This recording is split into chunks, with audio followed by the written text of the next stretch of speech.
Welcome to the James and Heather Show. I'm Heather Dawn. And I'm James Guay. And we're dishing out sex, love, and relationship advice without all the sexual snobbery. Exactly. And today we are talking about parents and keeping sex alive. And we have a special guest with us, Ben Patterson. Hi, Ben. Yeah, welcome.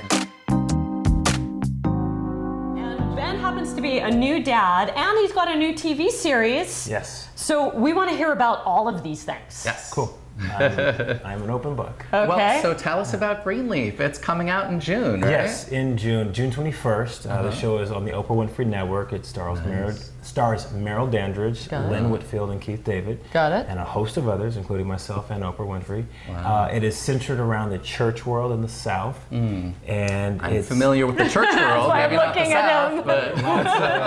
That's why I was like, look. yeah, and it's going to be a pretty heavy show.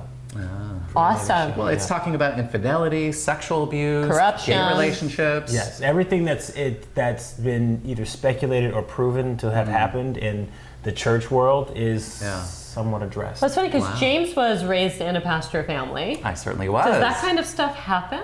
Oh, there's a lot of behind the scenes, a lot of hypocrisy that happens within the church. It's made up of people and we're imperfect, right? Absolutely. So, And my character on the show, I play a character named Noah Greenleaf, and I'm the ex-boyfriend of the main character. Okay. And I'm also in the Greenleaf family. I'm the head of security, so I'm kind of like the person that keeps everything running smoothly. So you're the muscle. I keep things cool. Somebody gets out of line, and also I keep kind of things under wraps, like keep things running smoothly. The public doesn't need to know about kind of stuff. So.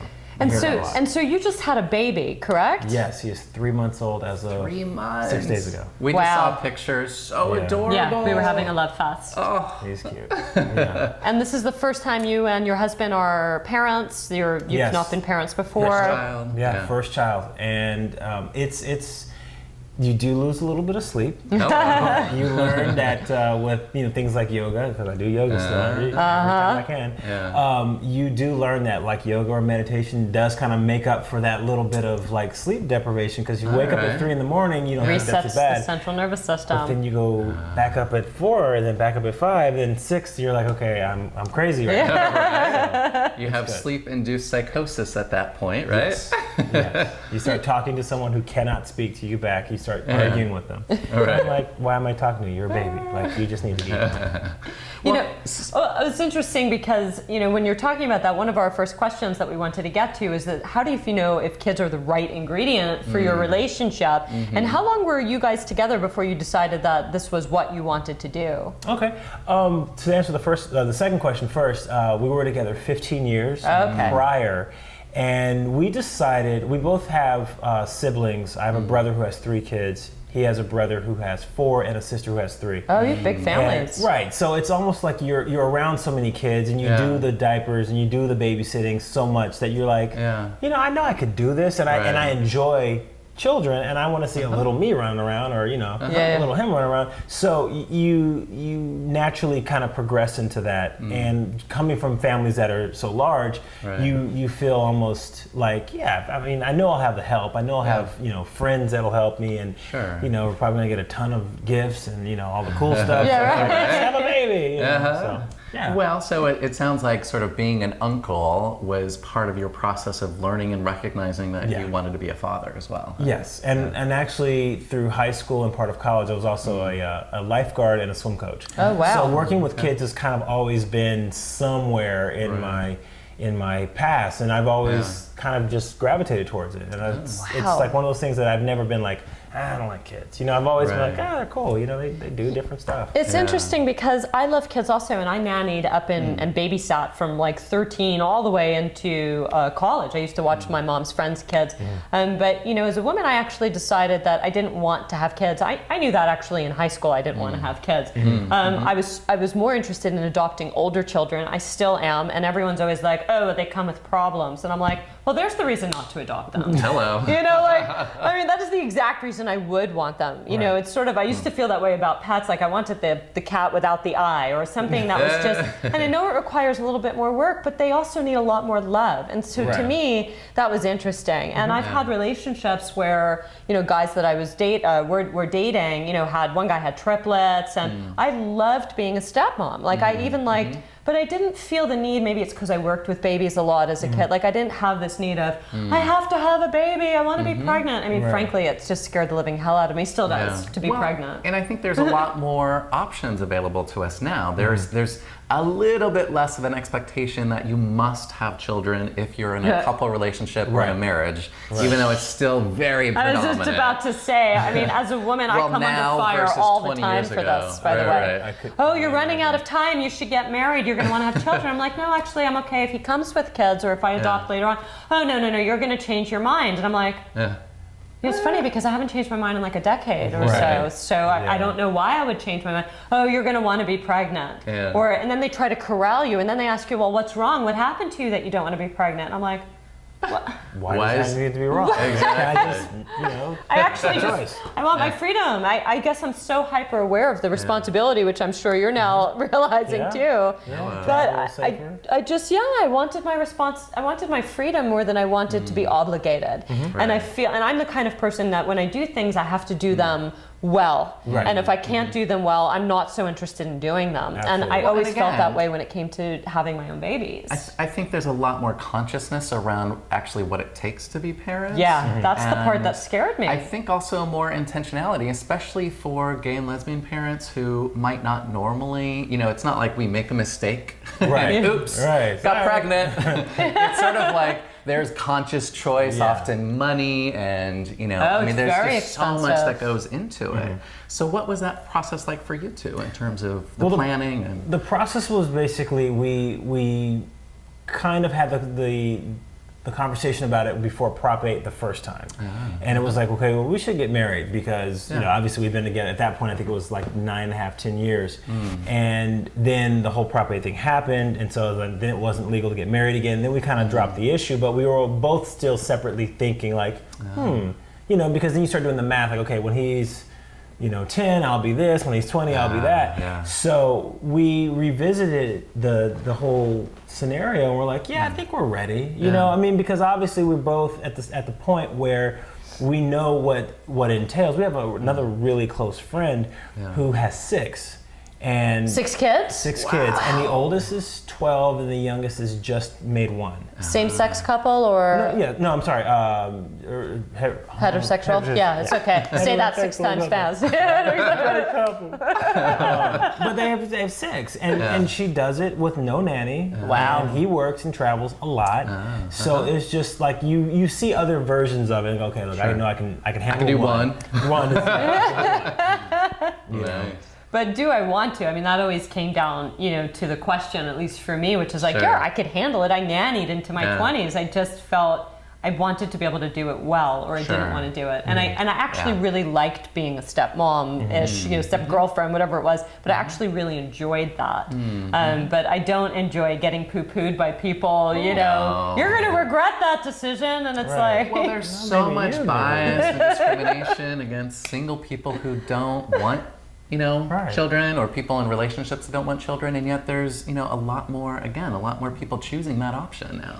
And the other thing that sort of made me nervous, and this goes into our second question. Now, you're still new at this, of course, but, this is what I hear all the time, which is, how do you maintain your personal love affair when you have a child? Because those first 18 months are really, really intense. I mean, you're exhausted, like you were talking about with us. You're up every so often. It's like, I'm too tired to have sex. And so, 92% of the people increase in conflict within the first 18 months. And that's not including the 13% that actually divorce or separate because of the increased amount of conflict that happens when the baby actually shows up. I don't know if you've experienced this. I mean, again, you're still new to this, but has it affected or changed the dynamic of your relationship? Well, we've actually divorced. No, I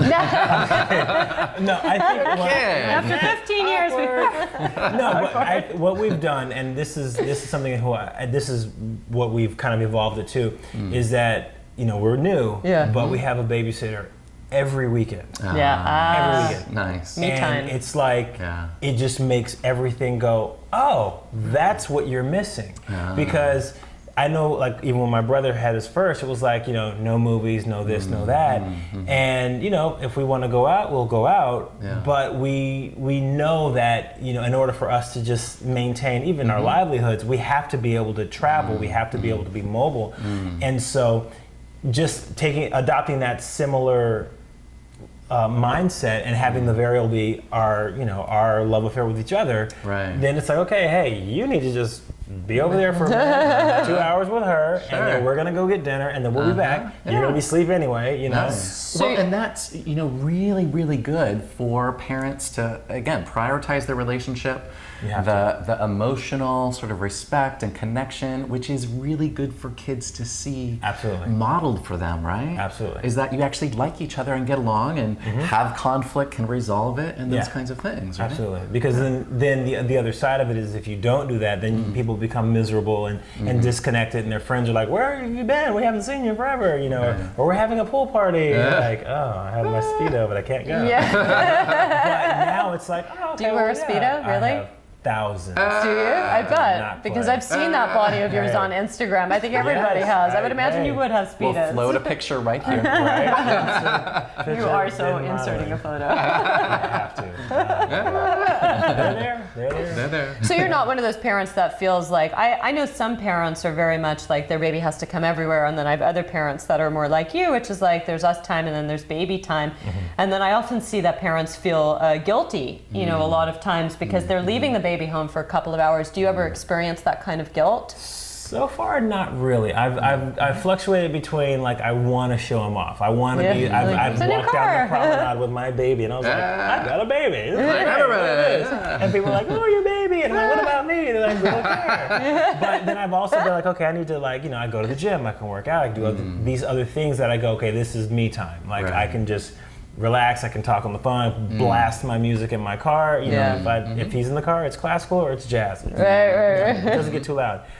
So I don't feel necessarily guilty, but at the same time, I do give him a lot of attention. Like when I'm home and he's awake, I'm with him. As soon as he goes to sleep, it's like music, it's this, it's that, it's creating on the computer, it's doing other things that I have to keep going because that's, you know, that's the me part of this whole equation. Sure. Well, and you have to be well rested enough, self-care, have something to actually feel good about and bring into your relationship with your child and into your relationship, right?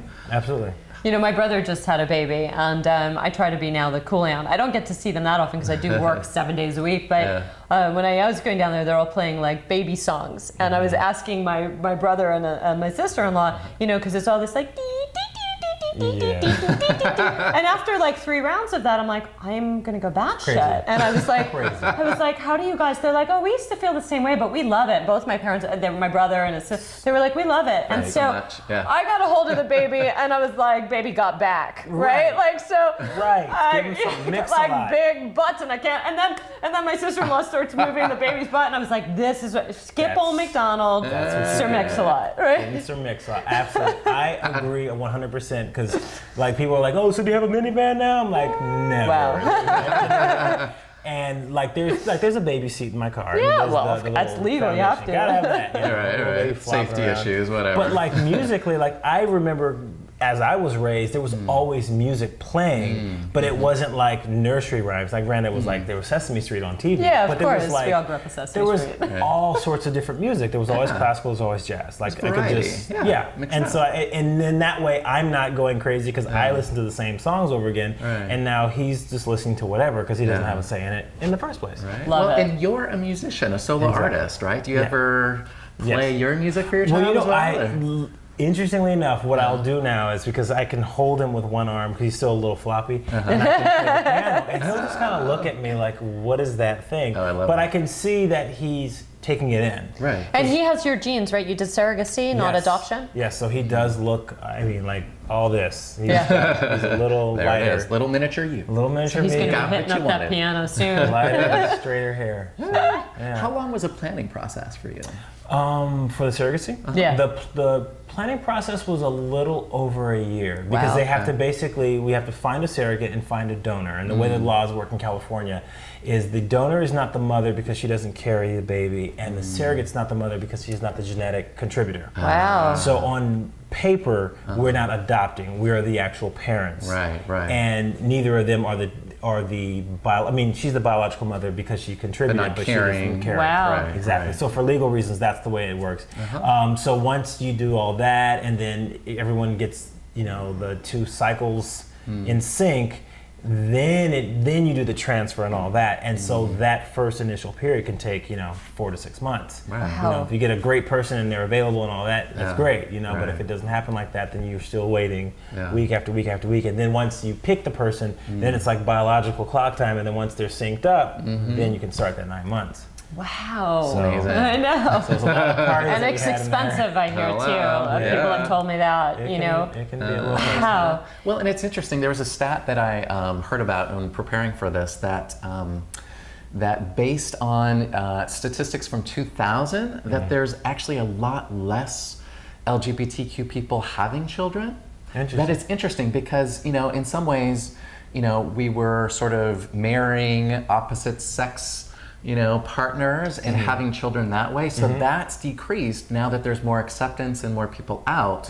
However, there's also more an increase in artificial insemination and those kinds of ways of adoption, those kinds of things for same-sex couples. So. And that's interesting too, because there used to be a stigma about gay parents being better, and James and I have had this conversation too. Where it used to be believed, there was a social stigma that gay parents couldn't parent as well as heterosexual parents. Right, there was only one gender involved and blah, blah, blah, blah, blah. But that's not true, and recent studies are showing that they parent just as well, if not better, frankly, right? And there's lots of different studies on that you do not have to be heterosexual to raise a non-Ted Bundy child.